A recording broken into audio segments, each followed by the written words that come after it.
ভোটের সময় প্রার্থীকে দেখতে চায় দেশের মানুষ। পিআর দাবি করে কোনো লাভ নেই বলছে বিএনপি। বিদ্যমান সংবিধানের অধীনে ভোটে অংশগ্রহণ নিয়ে সংশয় এনসিপির। একজনকে ভোট দিবে, সেই ব্যক্তিকে চিনতে হবে, সেই ব্যক্তিকে ভোট দিবে। এই সমস্ত রাজনৈতিক দলেরা পিআর করে আপনারা হয়রান পেরেশান হয়ে যাচ্ছেন। আসুন আলাপ আলোচনা করি। জুলাই সনদ বাস্তবায়ন না করে নির্বাচনের দিকে অগ্রসর হয়, সেই নির্বাচনে জাতীয় নাগরিক পার্টি অংশগ্রহণ করবে কিনা সংশয়ের জায়গা রয়েছে।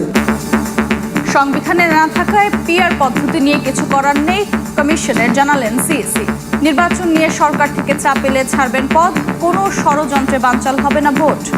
পিআর পদ্ধতি তো বিভিন্ন রাজনৈতিক দল দাবি করতেছে, এটা তো আমাদের কনস্টিটিউশনে নাই। আমরা শাসনতন্ত্র এবং আইন দ্বারা গাইডেড, এর বাইরে আমরা যেতে পারি না। ফেব্রুয়ারি মাসে নির্বাচন করতে আমাদের কোনো ধরনের অসুবিধা হবে না। ঢাকায় পৌঁছে এনসিপি, জামায়াত ও বিএনপির সঙ্গে পাকিস্তানের উপপ্রধানমন্ত্রীর বৈঠক। নির্বাচন, বাণিজ্য, প্রতিরক্ষা ও সার্ক নিয়ে আলোচনা। উঠেছে ৭১ প্রসঙ্গ। ডাকসুর প্রার্থিতা স্থগিতের বিরুদ্ধে শেষ হলো আপিল। বট আইডি ব্যবহার করে মব তৈরি শঙ্কা ছাত্র দলের ভিপি প্রার্থীর। কোথাও বাধা পেলে প্রকাশের হুঁশিয়ারি উপাচার্যের। অস্ত্র ঠেকিয়ে তাণ্ডব চালিয়ে ফার্মেসিতে চাঁদাবাজি। মহাখালীর চাঞ্চল্যকর ঘটনায় মূল আসামি গ্রেফতার। বিভিন্ন দলের নাম ভাঙিয়ে সন্ত্রাসী কর্মকাণ্ড, ব্রিফিংয়ে র্যাব। এবং কাগজে কলমে আটকে প্রত্যাবাসন, ৮ বছরেও রোহিঙ্গারা ফিরতে পারেনি নিজ দেশে। আন্তর্জাতিক সম্মেলন ঘিরে ফের আশার আলো। বাংলাদেশের নিজস্ব রোডম্যাপ তৈরির তাগিদ। ভোটের সময় প্রার্থীকে দেখতে চায় দেশের মানুষ, তাই পিআর দাবি করে কোনো লাভ নেই বলে জানিয়েছেন বিএনপি নেতারা। জনগণের আকাঙ্ক্ষা না বুঝলে সেই দল টিকবে না বলেও জানান তারা। বৈষম্য কমিয়ে অধিকার প্রতিষ্ঠার সময় উগ্রবাদ ছড়িয়ে দেওয়ার চেষ্টায় হতাশা প্রকাশ করেছেন দলটির মহাসচিব মির্জা ফখরুল ইসলাম আলমগীর। মিছিল আর স্লোগানে মুখরিত রাজপথ। দীর্ঘ ৯ বছর পর জামালপুর জেলা বিএনপির সম্মেলনে বাড়তি উচ্ছ্বাস নেতাকর্মীদের। শনিবার সম্মেলন উদ্বোধন করে দলটির স্থায়ী কমিটির সদস্য ইকবাল হাসান মাহমুদ টুকু বলেন, দেশের মানুষ পিআর নয়, ভোটের সময় প্রার্থীকে দেখতে চান। যার ভোট সে দিবে, একজনকে ভোট দিবে, সেই ব্যক্তিকে চিনতে হবে, সেই ব্যক্তিকে ভোট দিবে। পিআর মানুষ খায়ও না, পরেও না, বিশ্বাসও করে না। এদিকে ৫ বছর পর অনুষ্ঠিত হয় কক্সবাজারের চকরিয়া উপজেলা বিএনপির সম্মেলন।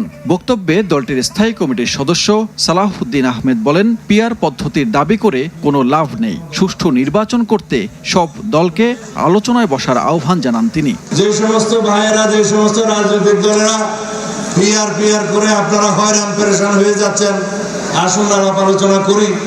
আপনাদের কি দাবি দেওয়া আছে সে সমস্ত আমরা শুনবো এবং আমরা গণতন্ত্রকে প্রতিষ্ঠা করব। ডিআরইউতে এক সেমিনারে বিএনপির স্থায়ী কমিটির সদস্য আমির খসরু মাহমুদ চৌধুরী বলেন, শেখ হাসিনা পালিয়ে যাওয়ার পর যে দল জনগণের আকাঙ্ক্ষা ধারণ করতে পারবে না, সে দল টিকবে না। শেখ হাসিনা পালিয়ে যাওয়ার পরে বাংলাদেশের জনগণের মনোজগতে যে পরিবর্তন এসেছে, যে প্রত্যাশা জেগেছে, যে আকাঙ্ক্ষা জেগেছে, যে রাজনীতিবিদ এবং যে রাজনৈতিক দল সেটা বুঝতে পারবে না, ধারণ করতে পারবে না, বাংলাদেশের রাজনীতিতে আগামী দিনে তাদের জন্য কোনো জায়গা থাকবে না। জাতীয় প্রেস ক্লাবে এক আলোচনা সভায় বিএনপি মহাসচিব মির্জা ফখরুল ইসলাম আলমগীর বলেন, গত ১৫ বছরে আওয়ামী দুঃশাসনের সমাধান রাতারাতি সম্ভব নয়। বিএনপি যখন মানুষের অধিকার প্রতিষ্ঠা করতে চায়, তখন বিষয়গুলো ভিন্ন খাতে নিয়ে দেশে উগ্রবাদ ছড়িয়ে দেওয়ার চেষ্টা হচ্ছে। আমি যখন আপনার জনগণের যে বৈষম্য কমিয়ে আনতে চাই, তার আর্থিক বৈশিষ্ট্য বৈষম্য সবকে কমিয়ে আনতে চাই, তখন যদি আমি দেখি যে সম্পূর্ণ ভিন্নভাবে ভিন্ন চিন্তা করা হচ্ছে এবং সেটাকে ডাইভার্ট করার চিন্তা করছে, মানুষের চিন্তা ভাবনাগুলোকে, এবং একটা উগ্রবাদ ছড়িয়ে দেওয়ার চেষ্টা করা হচ্ছে, তখন তো হতাশা আসবেই। দীর্ঘদিনের অনাচার, অবিচার, নৈরাজ্য, দুর্নীতি, দুরাচার, সেগুলোকে কাটিয়ে একদিনে সুন্দর করে একটা রাষ্ট্র আমরা তৈরি করব, এটা মনে করার কোনো কারণ ছিল আমি মনে করি না।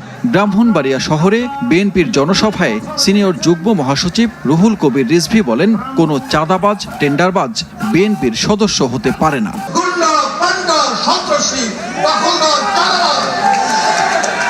বিএনপির সদস্য হতে পারবে না। গণপরিষদ নির্বাচনের মাধ্যমে নতুন সংবিধান ছাড়া জুলাই সনদে সই করবে না এনসিপি। বিদ্যমান সংবিধানের অধীনে ভোট হলে অংশগ্রহণ নিয়ে সংশয় রয়েছে বলে জানিয়েছেন দলটির সদস্য সচিব আক্তার হোসেন। বাংলা মোটরে দলটির অস্থায়ী কেন্দ্রীয় কার্যালয় সংবাদ সম্মেলনে আক্তার বলেন, নির্বাচন ফেব্রুয়ারি বা তার আগে যে কোনো সময় হতে পারে, তবে বিদ্যমান সংবিধানকে সামনে রেখে নির্বাচন হলে ফ্যাসিবাদের ফিরে আসার শঙ্কা রয়েছে। এজন্য নির্বাচন জুলাই সনদের ভিত্তিতেই হতে হবে। এ সময় সংগঠনটির যুগ্ম আহ্বায়ক জাবেদ রাসিন বলেন, আংশিক নয়, পুরো জুলাই সনদ বাস্তবায়ন দেখতে চায় নাগরিক পার্টি। জুলাই সনদের প্রস্তাবনাগুলো সেগুলোকে যদি সত্যিকার অর্থে বাস্তবায়ন করতে হয়, তাহলে গণপরিষদ নির্বাচনের মধ্য দিয়ে নতুন সংবিধান প্রণয়ন করাই একমাত্র সমাধান হিসেবে জাতির কাছে উপস্থাপিত হয়। যদি সরকার সামনে নতুন সংবিধানের বিষয়ে জুলাই সনদের বিষয়গুলোকে অপরিপূর্ণ রেখে সেটাকে বাস্তবায়ন না করে নির্বাচনের দিকে অগ্রসর হয়, সেই নির্বাচনে জাতীয় নাগরিক পার্টি অংশগ্রহণ করবে কিনা সে ব্যাপারে আমাদের এখনো পর্যন্ত আমাদের মধ্যে সংশয়ের জায়গা রয়েছে। সংবিধানে আনুপাতিক পদ্ধতি না থাকায় নির্বাচন কমিশন এর বাইরে যেতে পারে না বলে জানিয়েছেন সিইসি। ভোট কেন্দ্র বা ব্যালট বক্স দখলের চেষ্টা হলে কঠোর ব্যবস্থার হুঁশিয়ারি দিয়েছেন তিনি। সরকার থেকে চাপ পেলে পদত্যাগ করবেন বলেও জানান সিইসি। এদিকে স্বরাষ্ট্র উপদেষ্টা বলেছেন, জনগণ নির্বাচনমুখী হলে কোনো ষড়যন্ত্রই ভোট বানচাল করতে পারবে না। প্রধান উপদেষ্টার চিঠি পেয়ে নির্বাচনের প্রস্তুতিতে ব্যস্ত কমিশন। এরই মধ্যে সঠিক সময়ে ভোট হবে কিনা তা নিয়ে রাজনৈতিক দলগুলোর মধ্যে চলছে পাল্টাপাল্টি বক্তব্য। প্রধান নির্বাচন কমিশনার জানালেন, ফেব্রুয়ারিতে রোজার আগেই নির্বাচনের জন্য জোর প্রস্তুতি চলছে। শনিবার সকালে রাজশাহী অঞ্চলের নির্বাচন কর্মকর্তাদের সঙ্গে মতবিনিময় সভায় বলেন, বিগত নির্বাচনে অনিয়মকারীদের এবার দায়িত্বে রাখা হবে না। বর্তমান সরকারের পক্ষ থেকে কোনো চাপ এলে দায়িত্বে থাকবেন না বলে সাফ জানান সিইসি। যারা ভোট কেন্দ্র দখল করার জন্য নিয়ত করে বসে আছেন, তাদের স্বপ্ন ভঙ্গ হবে। অত্যন্ত কঠোর অবস্থানে থাকবো। এবার দাঁত ভাঙা জবাব দিতে হবে। ভোট জালিয়াতিতে যারা জড়িত ছিল তাদেরকে তো অবশ্যই আমরা দায়িত্বে রাখবো না। যেদিন সরকার চাইবে ওনার হুকুম মতো কাজ করতে, আমাকে চেয়ারে দেখবেন আপনারা। আনুপাতিক পদ্ধতি সংবিধানে নেই উল্লেখ করে সিইসি বলেন, বিধান পরিবর্তনের আগে এর বাইরে যেতে পারে না কমিশন। পিআর পদ্ধতি তো বিভিন্ন রাজনৈতিক দল দাবি করতেছে, এটা তো আমাদের কনস্টিটিউশনে নাই। আমরা শাসনতন্ত্র এবং আইন দ্বারা গাইডেড, এর বাইরে আমরা যেতে পারি না। এদিকে রাজধানীর মিরপুরে বিএডিসির হিমাগার পরিদর্শনকালে সাংবাদিকদের প্রশ্নের জবাবে স্বরাষ্ট্র উপদেষ্টা বলেন, জনগণ নির্বাচনমুখী হলে সামাজিক মাধ্যমে নেতিবাচক প্রচারণা কিংবা কোনো ধরনের ষড়যন্ত্রই ভোট বানচাল করতে পারবে না। নির্বাচনের আগে অবৈধ প্রায় সব অস্ত্র উদ্ধার হওয়ার আশা তার। জনগণ হলো ডিসিশন নেবে। জনগণ যেই সময় ভোটারমুখী হয়ে যাবে এবং পলিটিক্যাল পার্টিগুলোর জন্য ভোটারমুখী হয়ে যাবে, সেই সব দেখবেন এইসব কিছু কেউ কোনো বাধা দিতে পারবে না। ইলেকশনের আগে আমরা আশা করতেছি প্রায় অবশ্যই আমরা উদ্ধার করে ফেলব। এদিকে গাজীপুরে আনসার বাহিনীর প্রশিক্ষণ সমাপনী অনুষ্ঠানে বাহিনীর মহাপরিচালক জানান, আগামী নির্বাচনে দায়িত্ব পালনে প্রস্তুত 6.5 লাখ আনসার সদস্য।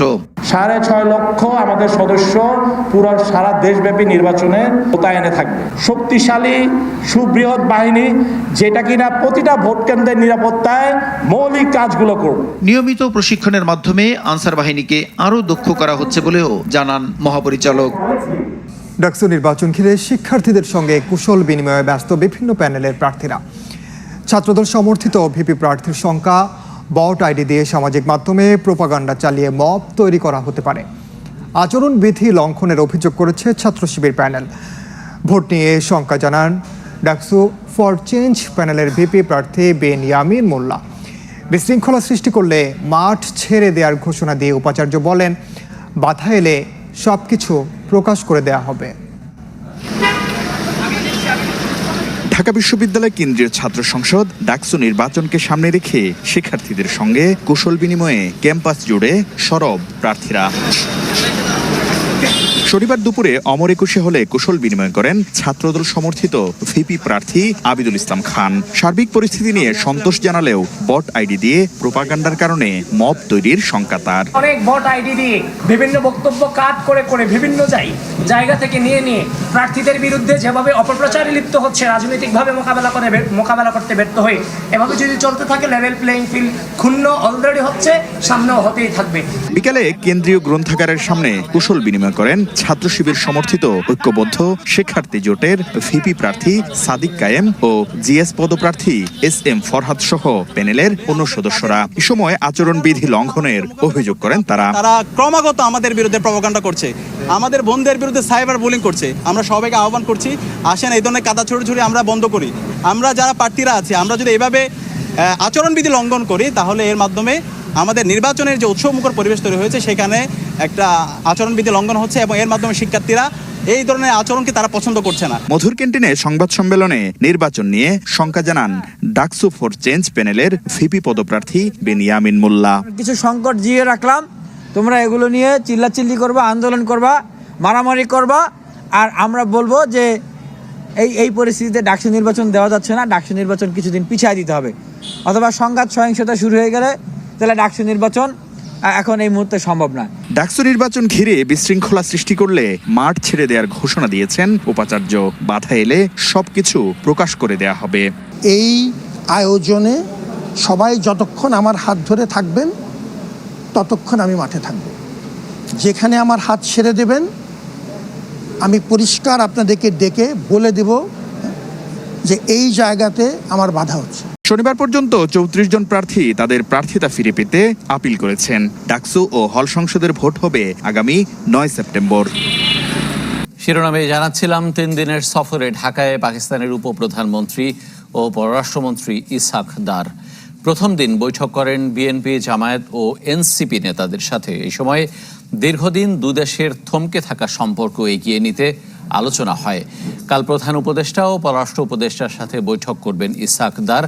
দেখা করবেন বিএনপি চেয়ারপারসন খালেদা জিয়ার সাথেও। থমকে থাকা সম্পর্কে গতি আনতে শনিবার দুপুরে ঢাকায় আসেন পাকিস্তানের উপপ্রধানমন্ত্রী ও পররাষ্ট্রমন্ত্রী ইসহাক দার। বিমানবন্দরে তাকে স্বাগত জানান পররাষ্ট্র সচিব আসাদ আলম সিয়াম। সেখান থেকে আসেন হোটেলে। এ সময় জানতে চাওয়া হয় এবারে সফরের target. What brings you to this trip and what is your expectation out of this trip? Inshallah, after the trip I'll give my views. কিছুটা বিশ্রাম শেষে ইসহাক দার বিকেলে গুলশানে বৈঠক করেন বিএনপি, এনসিপি ও জামায়াতের প্রতিনিধিদের সাথে। বৈঠক হয় আখতার হোসেনের নেতৃত্বে এনসিপির 4 সদস্যের প্রতিনিধির সাথে। বৈঠক শেষে নাসিরউদ্দিন পাটোয়ারি জানান ৭১ ইস্যুতে কথা বলতে প্রস্তুত পাকিস্তান। আর আখতার হোসেন বলেন আগে যে শত্রুভাবাপন্ন সম্পর্ক ছিল সেখান থেকে উন্নতির সুযোগ রয়েছে। আমরা তাদেরকে বলেছি ৭১ ইস্যুটা দ্রুত সলভ করা উচিত। তারা বলেছে তারা এটাতে অগ্রগামী এবং দে আর রেডি টু ডু ইট। বাংলাদেশে বিগত সময়ে পাকিস্তান এবং বাংলাদেশের মধ্যকার যে শত্রুভাবাপন্ন সম্পর্ক ছিল সেখান থেকে উন্নতির সুযোগ রয়েছে এবং সেক্ষেত্রে বাংলাদেশের জনগণের যে পারসেপশন সেটাকে সব থেকে বেশি সেন্সিটিভ আকারে আমাদের বিবেচনায় রাখতে হবে। এরপর ইসহাক দারের সাথে বৈঠক হয় জামায়াতের 5 সদস্যের প্রতিনিধি দলের। দলটির নায়েবে আমির জানান অমীমাংসিত বিষয়গুলোর সমাধানে আলোচনা হয়েছে। ৭১ নিয়ে দুই দেশের সরকারের আলোচনা প্রত্যাশা করেন তিনি। গত 15 বছরে তো বাংলাদেশের পররাষ্ট্রনীতিতে কিছুটা একপেশে ছিল। এখন বাংলাদেশ সরকার বা আমরা সকলেই মনে করি যে এই রিজনে সকল নেইবারিং কান্ট্রির সাথেই আমাদের সুসম্পর্ক থাকা দরকার এবং সেটা ব্যাপারে আমরা জোর দিয়েছি, ওনারাও জোর দিয়েছে। সবশেষ বৈঠকে আসেন মির্জা ফখরুলের নেতৃত্বে বিএনপির একটি প্রতিনিধি দল। বৈঠক শেষে তিনি জানান দুই দেশের সম্পর্ক এগিয়ে নিতে কথা হয়েছে পাকিস্তানের উপপ্রধানমন্ত্রীর সাথে। রোববার পররাষ্ট্র উপদেষ্টার সাথে বৈঠকের কথা রয়েছে ইসহাক দারের। দেখা করবেন প্রধান উপদেষ্টার সাথেও। এদিনই সই হতে পারে ১/২ সমঝোতা স্মারকের।